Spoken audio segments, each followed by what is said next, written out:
Anyone by any chance who is NLP practitioner here? Oh, you are. Where did you get your NLP? I'm practicing it online. Online. May I know which trainer? Oh, excellent, excellent. NLP, I'll not go deep into it because this is not a psychology class, but this is something about our mindset.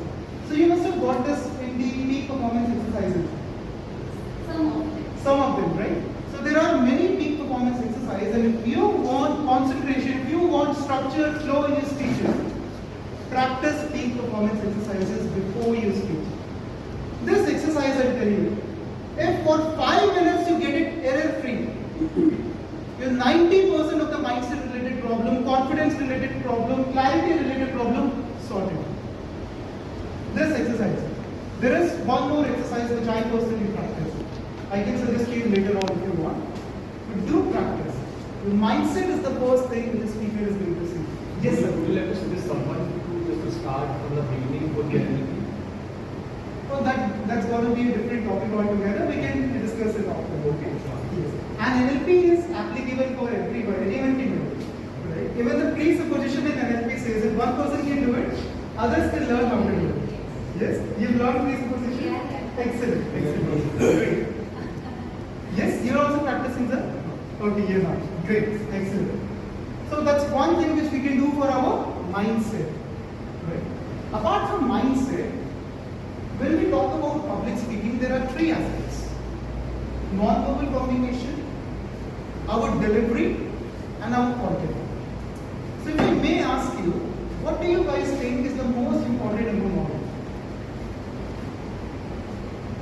Out of all, if you have to prioritize, which one would you say is the most important? Non-verbal, that is your body language, your physiology, your delivery, or content. There is no right or wrong answer. Non-verbal. Okay. Anyone of you who thinks verbal? Yeah, I think verbal is the content part. It depends on the situation. It depends on the situation. Like what situation now?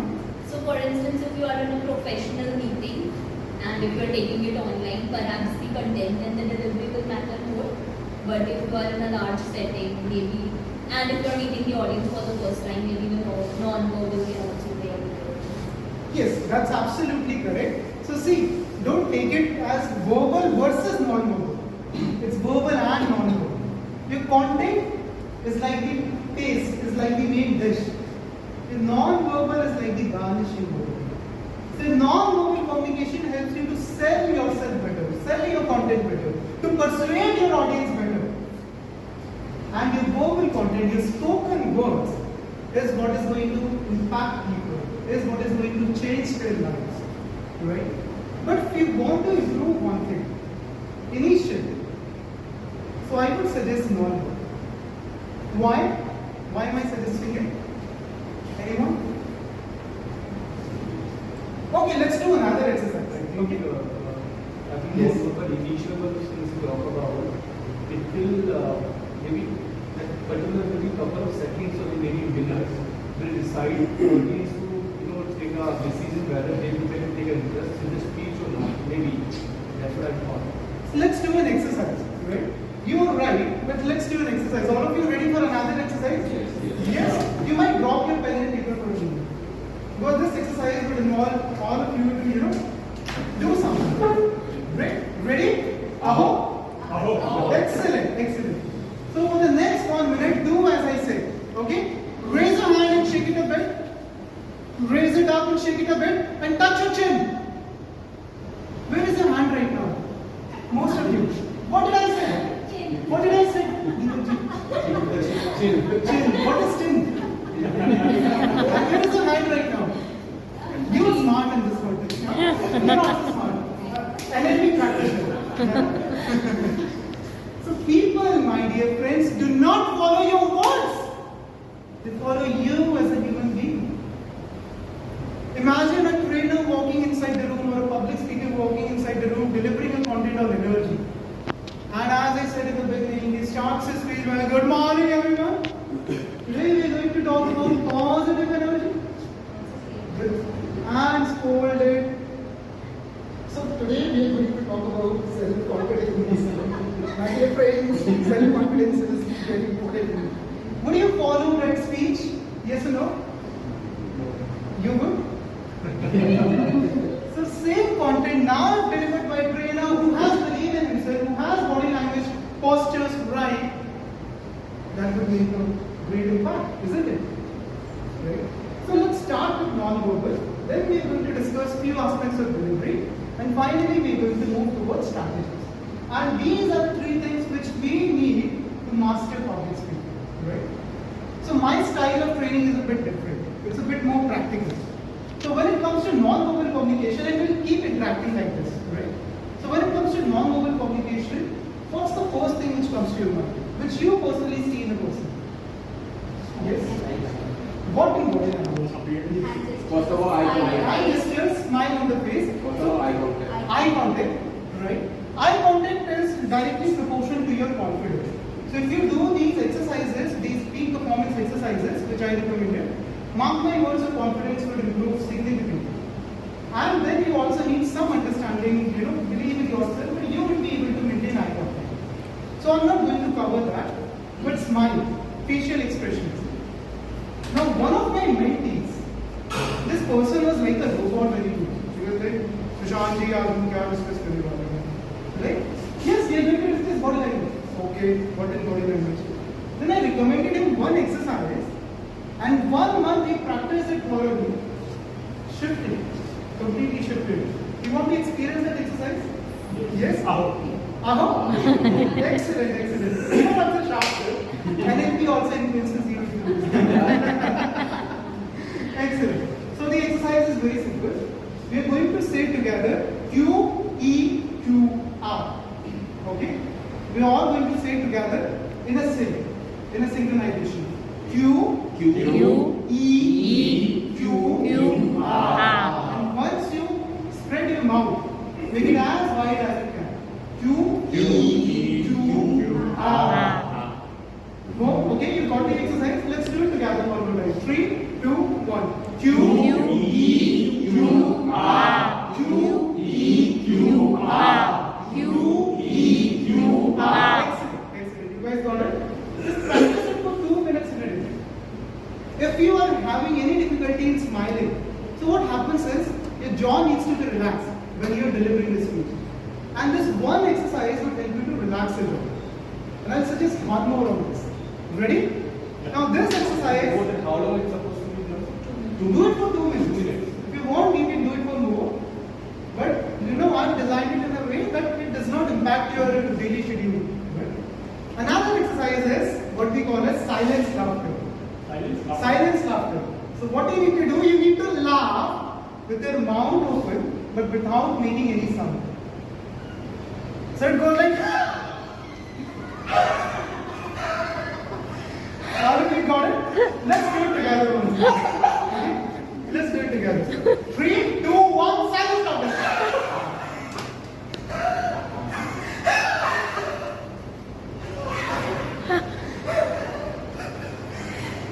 All right, great. So these two exercises, do it on a daily basis for 2 minutes. I can tell you from my personal experience, from the experience of one of my mentees, 1 month, 2 months, you do it on consistent basis, transform. Your facial expressions, your smile on the face, which you talked about, that you would see would start coming to you naturally, right? So in life and in public speaking, we just need to surrender to certain processes, and the outcome gets positive automatically. The success is what we get as an outcome. So what I'm suggesting right now is a process. So doing UX silence laughter for facial expressions. Okay. What else? Someone said hand gestures. What other than hand gestures? Anything else which we look up in body language? Yes. Anyone? Yes. Straight, shoulder straight. Shoulder. Okay. Yeah, That's also posture. okay. Posture. That's also posture, right? Anything else? Facial expressions.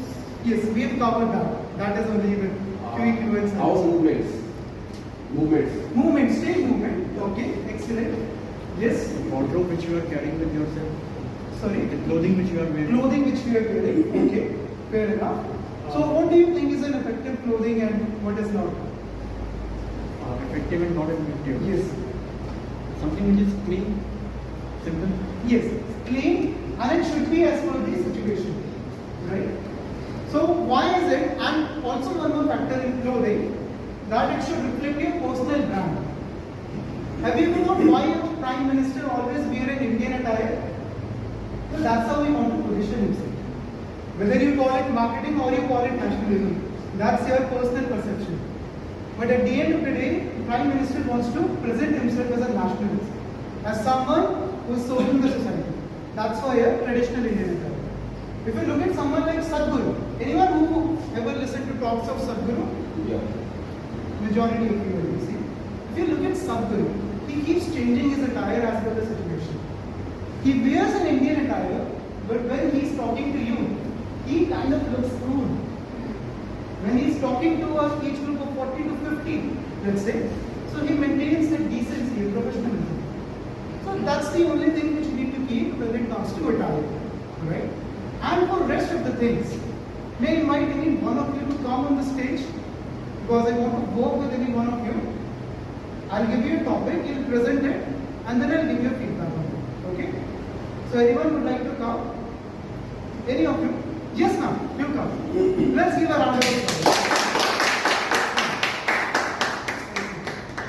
So I'll give you a topic. Just deliver a 2-minute talk on it, and then I'll give you feedback. And while I will be giving you feedback, that goes applicable to all of you. Right? The feedback would be universal. It would be on the points of body language. Okay? So your topic is school uniform, good or bad? Okay?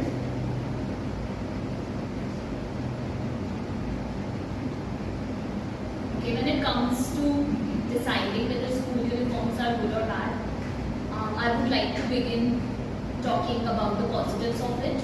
I think you guys are already aware that number one, I think it brings discipline.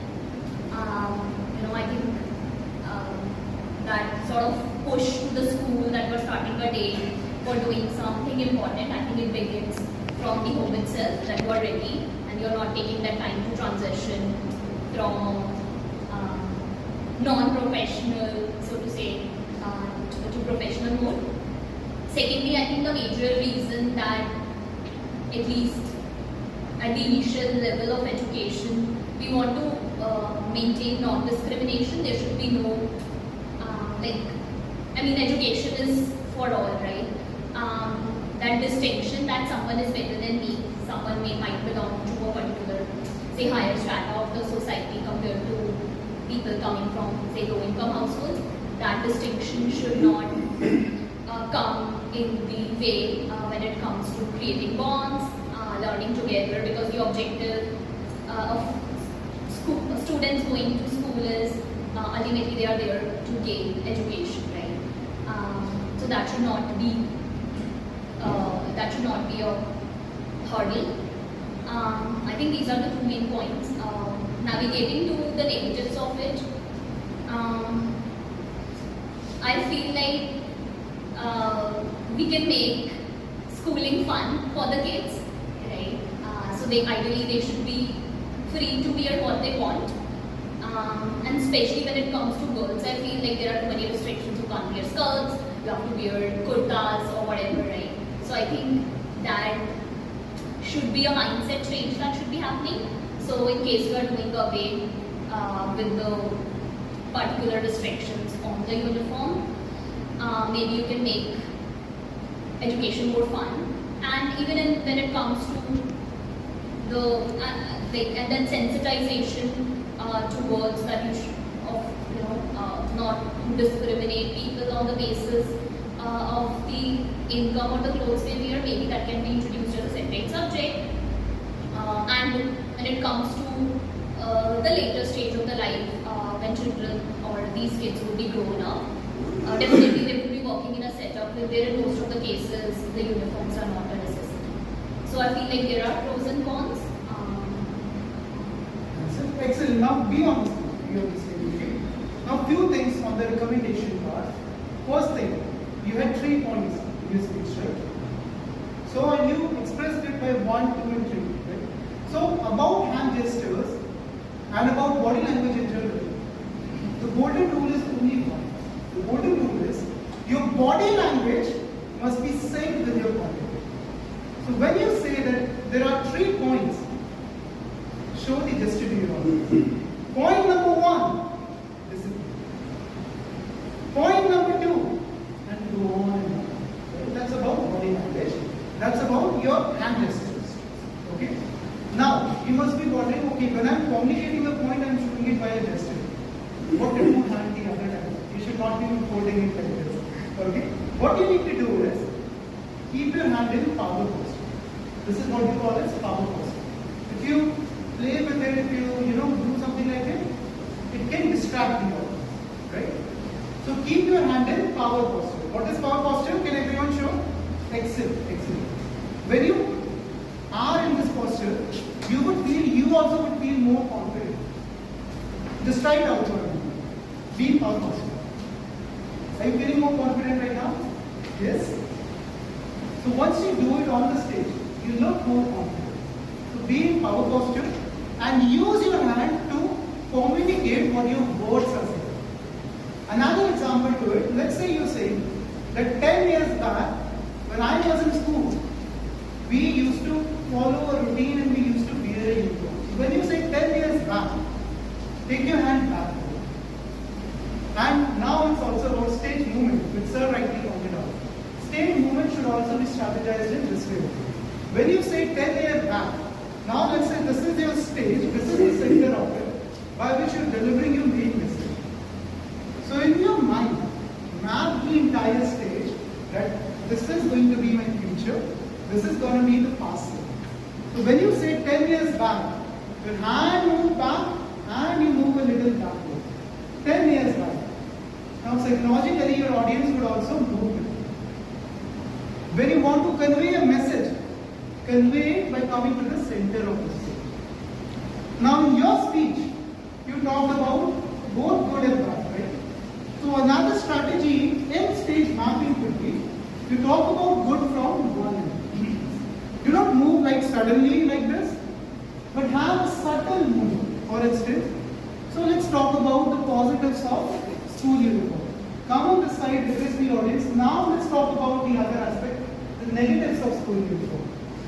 Now in this way, the audience get a very clear understanding, okay, you are talking about the positive, you are talking about the negative, now you are concluding. That's how we incorporate stage movement. But if you are beginning your journey in public speaking, I would recommend you take stage movement gradually. Maybe after 4 or 5 speeches you can try. Initially it was, have you ever delivered any speech in public? So that was very good, I must say. I forgot your names, right? Naveen. Let's give a round of applause to Naveen.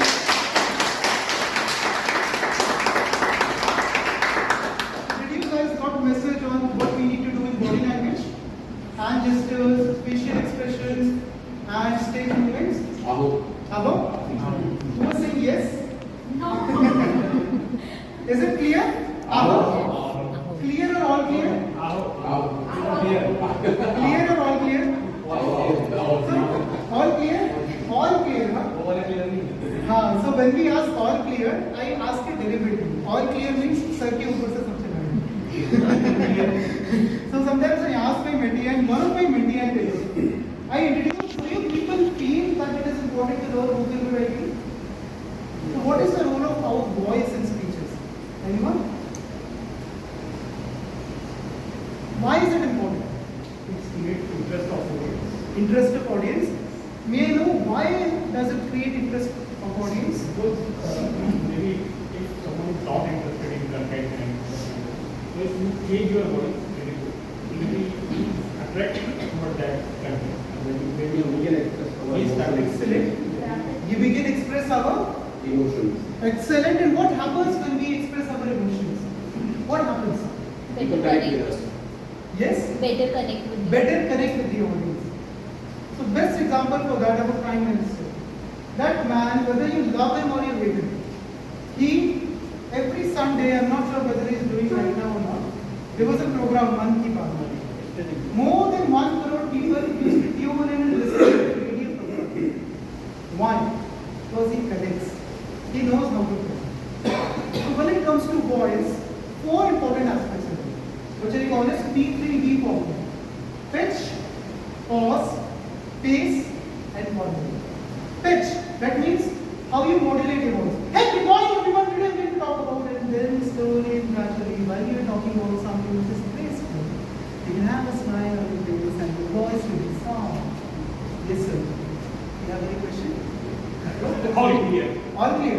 So, if you have any question, you can ask. You're getting what we're discussing? Oh, great. Then it's clear, not audible. Yeah. All clear is just to take your attention. Okay. Okay. Got it. So this is pitch. Second is pause. In between, you need to take some important pauses. We are going to learn it right now, but pause, सबको पता है? What is pause, right? I don't need to explain it. Right? Pace. Whether you are speaking very fast and good morning, today we are going to talk about public speaking, nobody is going to get what we are going to talk about because you are very fast. And then if you are talking very, very slowly, if your pace is very, very boring and low, people are not going to get nothing. So your pace should also be appropriate. And pitch, pause, pace, and P3V. So what would be V? Anyone? Volume. Volume, beautiful. So, volume, that whether you speak in high tone or low tone, whether you say good morning. Sorry, that was very high. कोई आता तो नहीं है ना society. अभी तक ऐसे कुछ हुआ नहीं। We don't know this.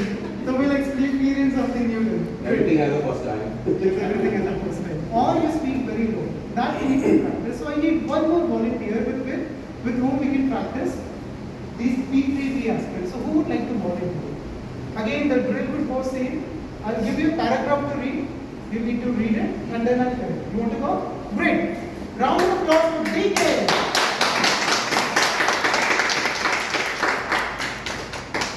So I'm giving you a paragraph to read.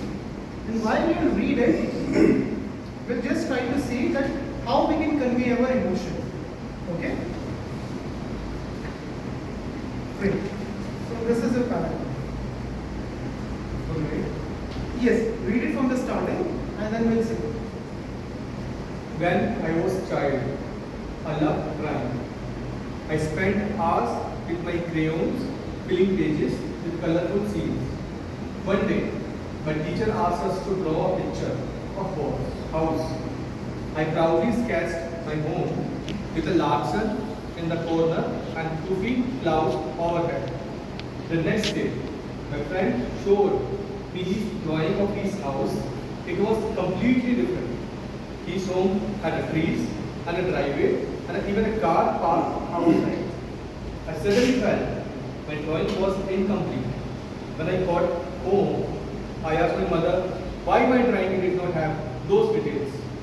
She smiled and said, "You drew what was important to you. Your sun, clouds, and a simple house show your love for a warmth and nature. Your friends loves cars and trees. So he included those. Both are right. They show different perspectives." Good, good. Now let's try to work upon it. Okay?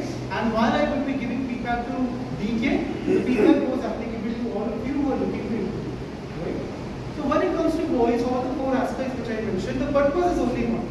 To convey that emotion. Right? Keep that in mind. Now tell me one thing, in the very first line it was written, when I was a child, I loved it. When you say something which I love, how should you say?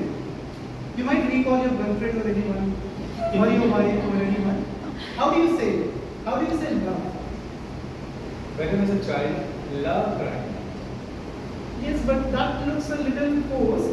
Natural love. I loved drawing. But more intensive, huh? इतना भी intensive नहीं होगा. बचपन का प्यार है ना? So it goes like when I was a child. Now we see a comma after child, so that means a pause needs to be. When I was a child, I loved it with a little grace, right? Actually, I did not had my hand auntie. No worries, you can have your auntie. You got it? Then the next line says, I spent hours with my crayons filling pages with colorful scenes. Now just recall what or that man who has written this, that when I was a child, what is the emotion in this particular line? Like if I recall, I spent hours. Not necessarily with your hand gestures or anything, but the emotion is nostalgia, isn't it? He's talking about a time he really was in a trance, in an end time mood, right? So he would say with a very graceful tone, isn't it? I spent hours with my crayons, with a lot of passion. When you recall something, you're nostalgic. How do you say it? Of course, like this. So try to say that, right? You might recall any of your childhood days. Anything which makes you nostalgic, which makes you remind your past, and then say this stuff. I spent hours in my crayons filling pages with the colorful scenes. With the colorful scenes. Now, let's try to be a little more graceful when we are nostalgic. So, first, let me ask you, is there any memory of your childhood which makes you feel nostalgic? Which makes you feel, oh, wo bhi kya din the? Yes, of course. Yes? Can you bring that picture in front of your eyes right now? You might open your eyes and close it, it's up to you. Can you bring it in front of your eyes? Yeah, sure. Is that image in front of you? Yes. Now you can see that smile also. Yes, yes. Now he's engrossed. Now he's engrossed. That's also evident. Yeah. Yes. Now, read this. I spent hours with my crayons filling pages and colorful scenes. So what I'm saying is that you were in that moment and then you start getting a little conscious. So practice it. Practice it in this way when you are at home. Right? The idea is we need to convey that emotion. Okay? Now the entire paragraph, if you see it, is conveyed in that nostalgic way. Now come to the second paragraph. The next day my friend showed me his drawing of his house. So the second paragraph says, the next day my friend showed me his drawing of his house. So what is the emotion which this line is conveying? All these lines are conveying. Accordingly, what is the emotion? Think about that child. Read it. The next day, my friend showed me his drawing of his house. Now what is the emotion? Hold on. Okay, you might read it till incomplete and then tell me what would be the emotion. The child said. Hold the. Till the point incomplete. Okay? The next day, my friend showed me his drawing of his house.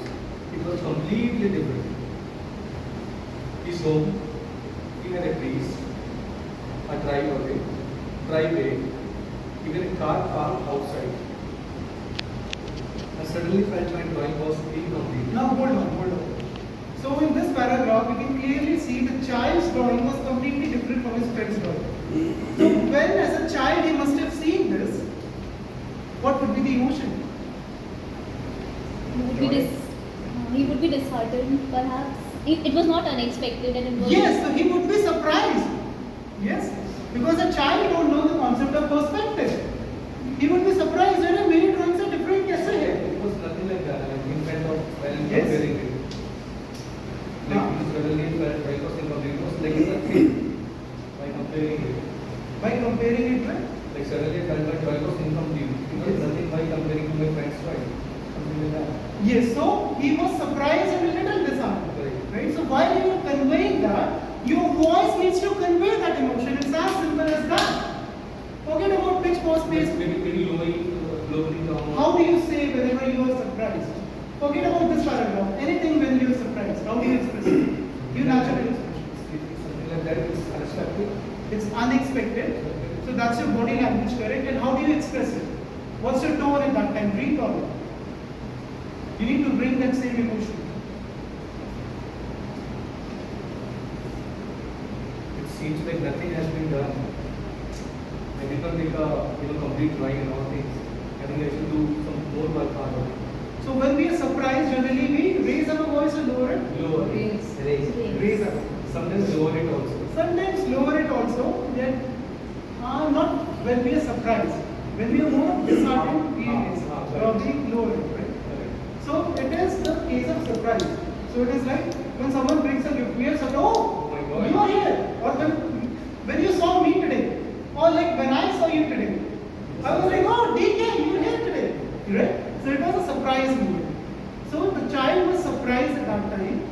So your voice needs to convey the same emotion. And now tell me in the third paragraph, what is the emotion when his mother is suggesting it? She smiled and said, No, hold on. Do not read it. What is the emotion? Whenever you are advising someone, so now the mother is advising something to the kid. What would be the emotion? Assurance. Love, care, Bless, care, right? So what type of? warmth, Yes. prosperity, Prosperity, beautiful. warmth. Warmth, yes. So your voice needs to convey that. And how do we convey love, prosperity, warmth, assurance in our voice? How do we convey it? But saying it very loud? In a very calming way, very gentle. So you have to say it like she smiled and said, very lower side. on a lower side. And that's how we very ever catch false faces. The purpose is only one, to convey the emotion which you want to convey, which your words wants to convey.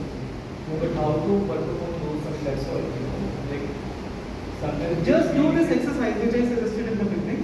Record a video daily and see whether I was able to convey that emotion or not. Okay? And if you're facing difficulties, use the power of imagination. For instance, you're not able to convey like a paragraph where you're curious. Just think about a time when you actually feel curious. Now talk in that sense. Let it be inside you. Right now also we see a shift at that particular point of time when he was recording. But then you get conscious to see the audience. So practice it in isolation. Right? And you'll improve. Got it? All of you got it? Aho? Excellent. Let's give a round of applause for DK.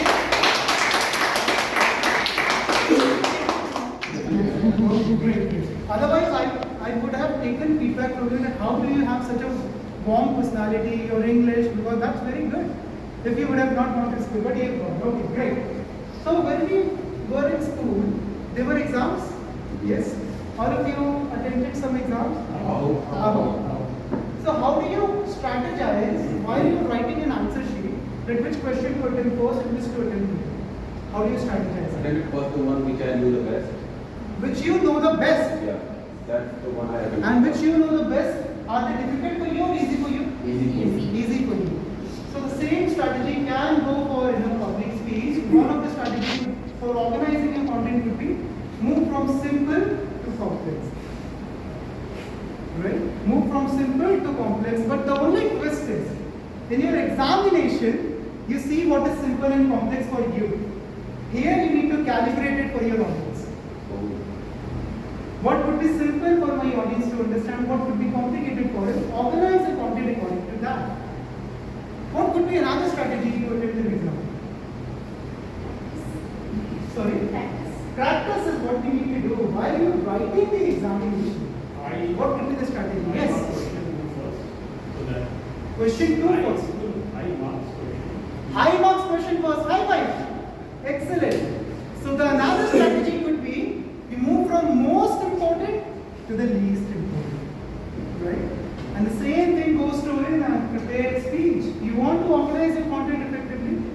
Move from simple to complex, or move from most important to the least important. And that's how your content structure is taught. But what about the content itself? Content structure is fine, but how do you find ideas for your content?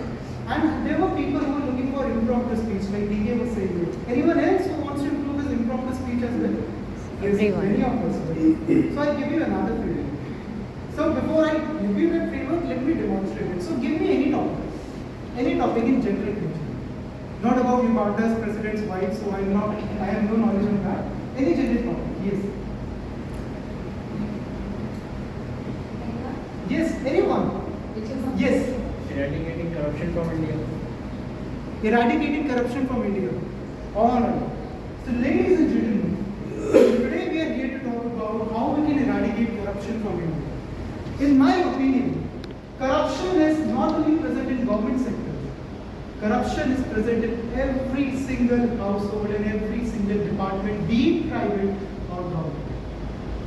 And to eradicate it, in my opinion, we need to take 3 steps. First step would be that the law and order should be very strong. Everybody must know that the repercussion of having a corrupt practice would be very large. In a country like India, law and order is not even strong for someone who is criminal. Even someone who is a murderer can be escaped. So people who are corrupt, they are like, okay, we are not going to get anything out of it, so they do not take any action. So strong law and order is one of the things. Second reason, which I believe that should be incorporated, is moral education. And moral education is not those moral questions which students receive in their textbook. Moral education is a kinesthetic experience. That whether you experience that loyalty is important or not. And third could be very basic. The salary of government officers should be adequate. It is actually low, and that makes them more corrupt. If it is on a higher end already, and we know the repercussions would be really bad, I strongly feel the corruption would reduce. And I say it with a lot of confidence. And let me give you an example. Let's say that any corrupt scene which you can imagine, anything which happened recently. Driving the traffic cop. Driving the traffic cop. Now, why do the traffic cop takes bribe for it? The salary might be low. The services. His salary is low, his services are more, and that's how he is also programmed. That's what everyone else is also doing. And at the same time, he knows that I can escape it. And actually, they give us a benefit, otherwise, the fine will be really high. So they know it's going to be a win-win. So it's a situation like this, it's an ecosystem like this, which makes them corrupt, isn't it? So that's why I say it again, that to eradicate corruption from India, we need to work on our law and order, our education, and actually creating an income proportional, or you can say increasing the salary of government officers. That's my humble opinion. Thank you so much. Now, whether you like what I said or you disagree with what I said, but did you find the structure? Yes. What was the structure if you try to decode it? I followed a strategy. The strategy, yes. Was it rule of three? Rule of three, okay, that's also one. But my modus operandi or my thought process was not that. Introduction, suggestion, and conclusion. So, similar to it, there is a structure, a go-to framework which you guys can follow, which is called as Oreo framework. Oreo. Anyone of you who likes Oreo biscuit? Yeah. You'll love Oreo framework. So, Oreo framework is, you start your speech with an opinion, then give reasons to back that opinion, then give an example.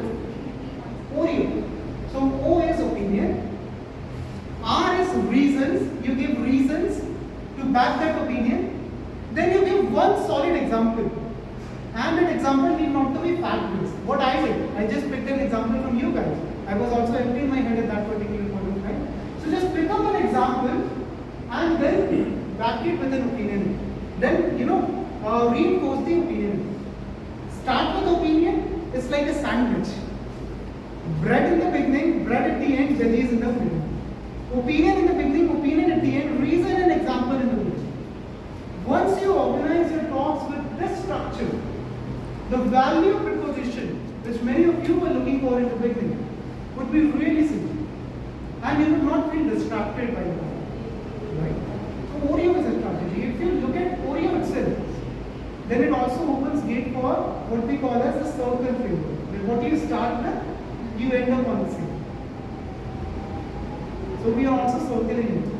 Another rule which you can follow, as ma'am rightly said, the rule of three. So I tell you one simple fact about human psychology. If you give a lot of content to your audience, your audience will follow. So either it could be 3 or in maximum it could be 5. And you'll also learn the reason for it in NLP as well. Then why is it that the information pieces should be 3 or 5? Did you get Betty Erickson model by any chance? You will learn it. You'll learn it. Once you learn it, you can follow it. Great.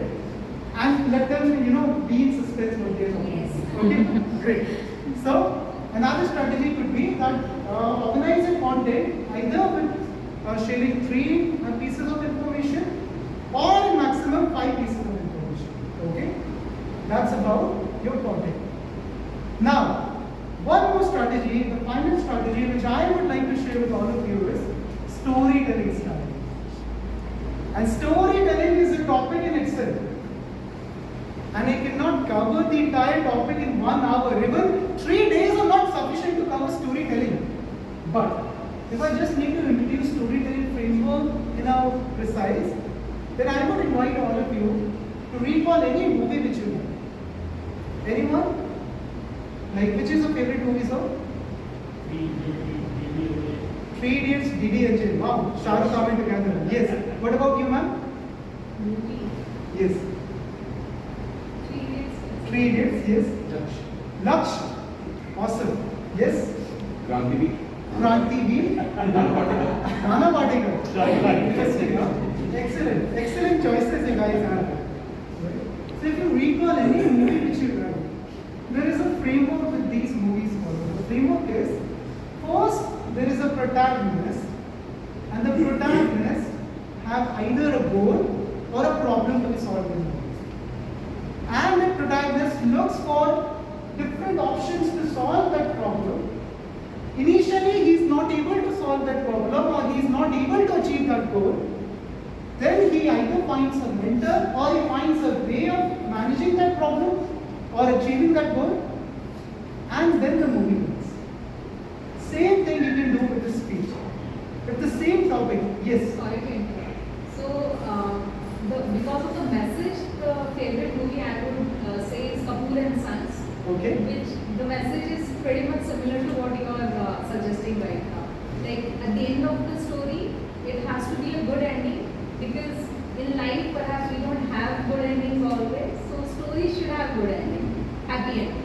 Not necessarily. Again, if you go in depth of storytelling, there are different types of stories, but we are not doing it, so it's not necessary. But for the sake of simplicity for this session, we can say that in the end there should be some values. Not necessarily a happy ending, but there should be something which the audience is going to take away. Now that could be a moral lesson as well. That could be, let's say, humor as well. Oh, audience is going to remember the humor of that movie. That tickling effect would stay of that movie. Right? So there should be something which stays with you. Yes. An opinion about the thing which you said. I have noticed people tend to remember the most of the time endings. Endings. Yeah, like the storytelling part, or like Right. a person has done a lot of things good in his life, but at the end, if one step he mistake he made, people will remember most of the time for the mistake he has made. For not the mistake. So the Absolutely. ending is the thing which people tend to remember most of the time. Yes, absolutely. Ending is the thing that basically people do not remember what you say. People remember how you make them feel. Why is it that I am saying, Aho, I am engaging with all of you with some activity? Because the moment you engage the other person with sensory equities, we have 7 senses, right? What are these senses? Anyone knows? I do five. 5 cents. 5 senses, okay? Yes. Basically, it's visual, auditory, kinesthetic, and this you must have learned. No? Yes? Mainly 3, visual, auditory, kinesthetic, and then there is also gustatory, that what we taste, and our smell, right? Olfactory. Visual, auditory, kinesthetic, olfactory, and gustatory. These are 5 senses. So if you are able to engage your audience in these senses, your audience is going to remember your content more. That's for sure. Okay? So that's, you can say, another way to hook your audience, to engage their attention. So these are some of the strategies I have. Do anyone of you have any questions on whatever we discussed? Yes? So on this storytelling part, at least on stage, whatever stories and stories in anybody's speech we listen to, I haven't come across any story with a, for a lack of a better term, not happy ending. So like, if you end your story on a sad note or